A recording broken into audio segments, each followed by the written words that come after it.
अनीता चौधरी और न्यूज़ अड्डा इंडिया पे आप सभी का स्वागत है। मोहम्मद जुबैर ऑल्ट न्यूज़ का को-फाउंडर गिरफ्तार हो चुका है। उसकी गिरफ्तारी पे बवाल भी उठ रहे हैं।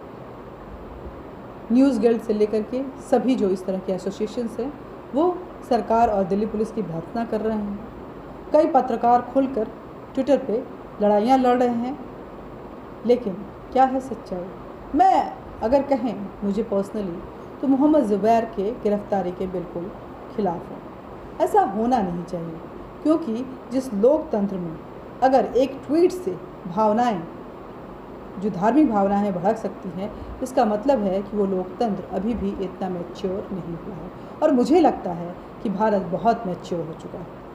वो खासकर भारत के जो सनातनी हैं, भारत के जो हिंदू हैं, जो हिंदुत्व में विश्वास रखते हैं, वो बिल्कुल भी एक छोटे मोटे इस तरह के तुच्छे टाइप के ट्वीट से उनकी भावनाएं नहीं भड़कती हैं।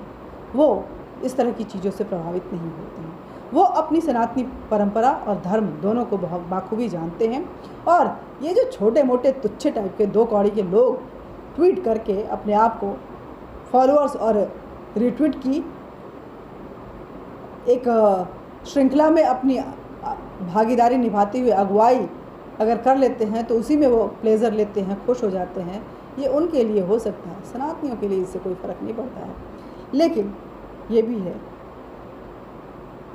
कि ऑल्ट न्यूज़ के को-फाउंडर जो जब गिरफ्तार हुए तो उन्हें क्यों गिरफ्तार? उन्होंने 2018 में धार्मिक भावनाओं को आहत करने वाले एक पोस्ट के लिए गिरफ्तार किया गया। गिरफ्तारी के बाद एक वर्ग इसे लोकतंत्र पे हमला बता रहा है, इसमें अभिव्यक्ति की स्वतंत्रता का हनन देख रहा है। पर सवाल ये भी है कि क्या वाकई ऐसा हुआ है? ये सवाल है कि क्या सच में ऐसा हुआ है? क्या मोहम्मद जुबैर पूरी तरह से निर्दोष हैं?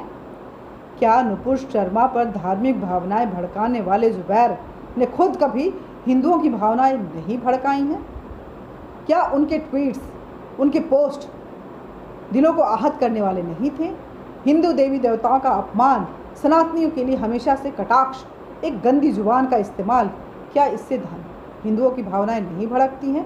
ये सारे सवाल हैं जो सो कॉल्ड तथाकथित पत्रकारों से और एसोसिएशन से मैं पूछ रही हूँ। क्या नुपुर शर्मा,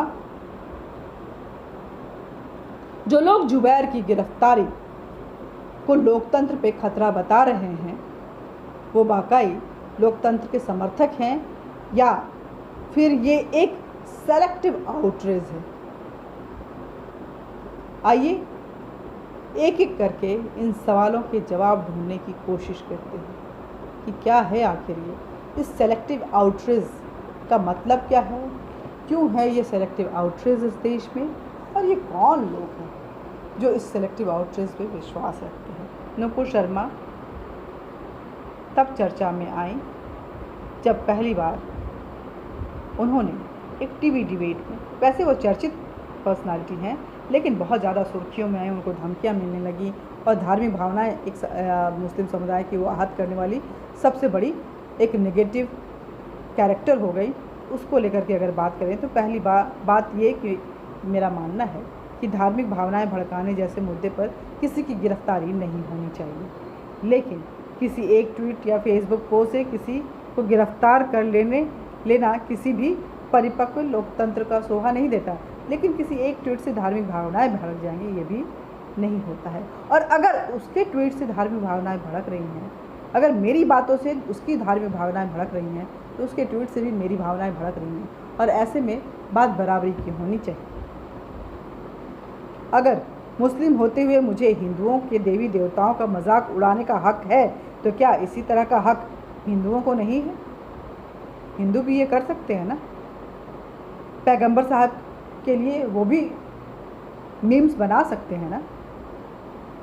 हिंदू ऐसा कर, लेकिन क्या होगा इस देश में जब हिंदू ऐसा करेंगे तो मुसलमान उसे स्वीकार नहीं करेंगे, पूरी तरह से एकजुट हो जाएंगे और फिर असहिष्णुता का राग अलापना शुरू करेंगे और एकाध मारा काटे भी हो जाएगी, कहीं दंगे फसाद भी हो जाएंगे। ये उनकी फितरत में है। और अगर इससे भी नहीं दिल भरा तो मौत की सज़ा भी वो दे देते हैं। वो बोलते हैं कि जो पैगंबर का जो इंसल्ट करेगा उसकी सज़ा सिर्फ मौत है। गुनाह नबी की एक ही सज़ा। आगे तो आप जानते ही होंगे।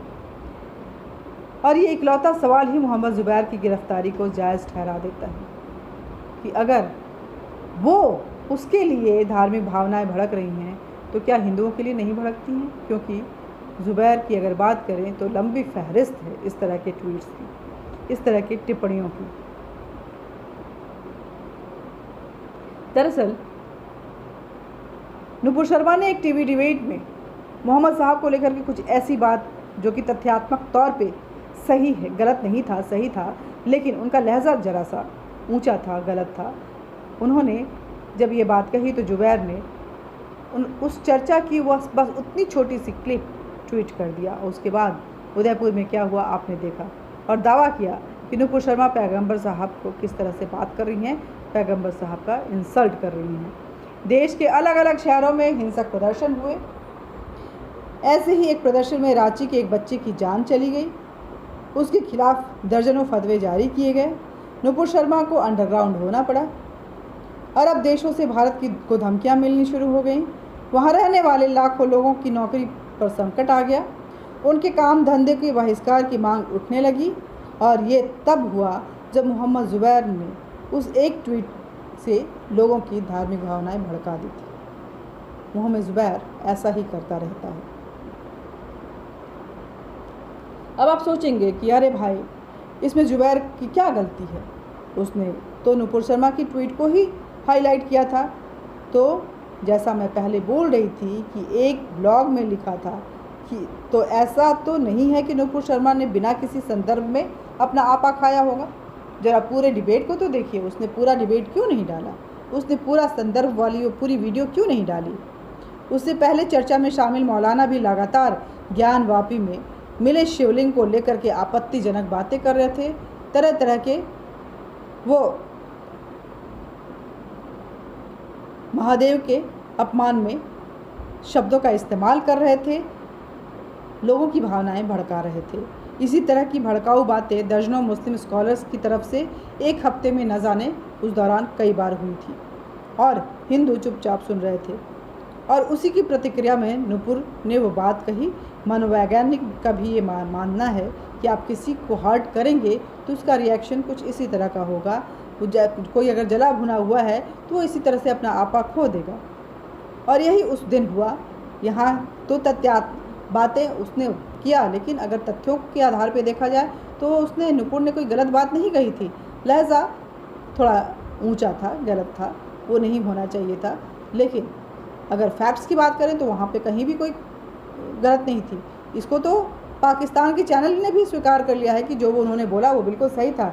यहाँ तक कि पाकिस्तान टीवी का एक मौलाना ने भी नुपुर शर्मा का बचाव किया। सऊदी अरब के एक मौलाना ने भी कहा कि नुपुर शर्मा ने कुछ गलत बातें नहीं कही हैं। पाकिस्तानी धर्म गुरुओं ने तो यहाँ तक कहा कि नुपुर ने जो बयान इसलिए दिया क्योंकि सामने वाला जो मौलाना था, मुस्लिम शख्स था, हिंदू भावनाओं को भड़का रहा था, उनको आहत कर रहा था। अब सवाल यह है कि जो बातें पाकिस्तान के धर्म गुरुओं के समझ में आ गई, मौलानाओं के समझ में आ रही हैं, जो बात सऊदी के मौलानाओं के समझ में आ रही हैं, वो बात ज़ुबैर और उसके चाहने वालों के समझ में क्यों नहीं आ रही हैं, जो कि इस्लाम के वैसे जानकार भी नहीं हैं। इतनी गलत कैसे लग गई कि उन्हें इसकी क्लिप डालकर नुपुर शर्मा को गिद्धों के भीड़ में हवाले में करने की बातें वो करने लगे। क्या उन्हें नहीं पता था कि जब वो ऐसा ट्वीट करेंगे तब मुस्लिम समाज में क्या प्रतिक्रिया होगी।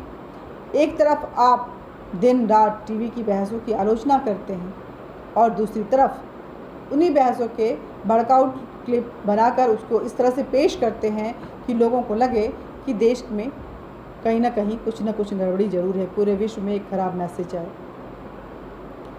गौर करने वाली बात यह है कि दूसरी तरफ से भी कुछ इसी तरह की बहस हो रही थी। अचानक कोई नुपुर ने अपनी बातों को नहीं कहा था, लेकिन ज़ुबैर को सिर्फ नुपुर की बात ही सामने नज़र आई थी और उन्होंने सिर्फ उसी क्लिप को डाला था। अगर आप में से ज़रा सा भी समझदार हों और इसे समझ सकते हों, क्या वाकई इन बहस को वजन देंगे? नहीं देंगे। मैं तो नहीं देने जाती। आपको कथित धार्मिक भावनाओं से ज़्यादा समाज की शांति की परवाह होगी। आप कभी भी फिजूल की बहस में और इन बातों को मुद्दा बनाकर हिंसक माहौल नहीं खड़े करेंगे।